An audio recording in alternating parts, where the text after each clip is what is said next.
అందరికీ నమస్కారం అండి. నేను మీ నంబుల రాంబాబు యాదవ్ని.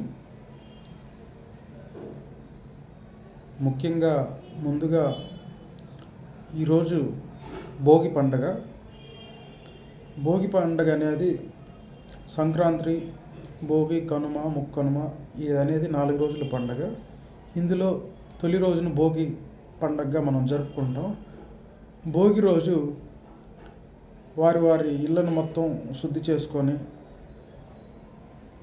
ఆ యొక్క వేస్టేజ్ మొత్తాన్ని భోగి మంటల్లో కలిపేసి జీవితంలో బాధలు వచ్చినా సంతోషం వచ్చినా ఏదైనా కూడా సమానంగా తీసుకోవాలని భోగి పండుగను జరుపుకుంటాం.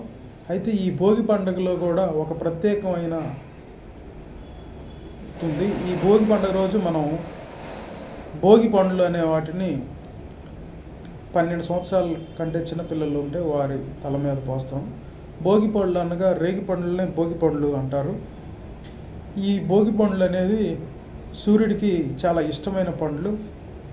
అలానే ఈ భోగి పండ్లు పిల్లలపైన పెద్దల ఆశీర్వచనాలతోటి పోయటం వల్ల ఈ మన శిరస్సులో ఒక చోట మంచి ఒక గ్లాండ్ ఓపెన్ అయింది.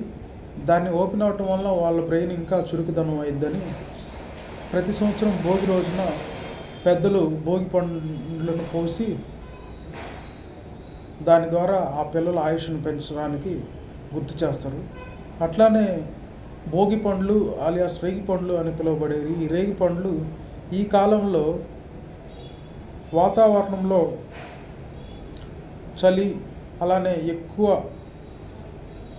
ఉష్ణోగ్రతలు తక్కువగా ఉండటం వలన జీర్ణ వ్యవస్థ కొంచెం మందగించింది. కాబట్టి ఈ రేగి పండ్లు తింటే జీర్ణ వ్యవస్థ బాగుంటుంది. అట్లానే ఎలాంటి చర్మ వ్యాధులు కూడా రావు. అలానే సూర్యుడి నుంచి వచ్చే శక్తి డైరెక్ట్గా రేగి పండ్లు ఎక్కువగా స్వీకరిస్తాయి కాబట్టి ఆరోగ్యానికి కూడా మంచిది. సో అందువల్ల ప్రజలందరూ ఈ రేగి పండ్లను విరివిగా తినాలి. అలానే ఈ భోగి పండుగ ఈ సంక్రాంతిలో ముందు పండుగని బాగా ఆనందంగా జరుపుకొని మీరందరూ సుఖశాంతులతో ముందుకెళ్ళి ఈ సంవత్సరాన్ని బాగా ఆనందంగా ఆహ్లాదకరంగా జరుపుకుంటారని మనసా వాచా కర్మణ కోరుకుంటూ ధన్యవాదాలు.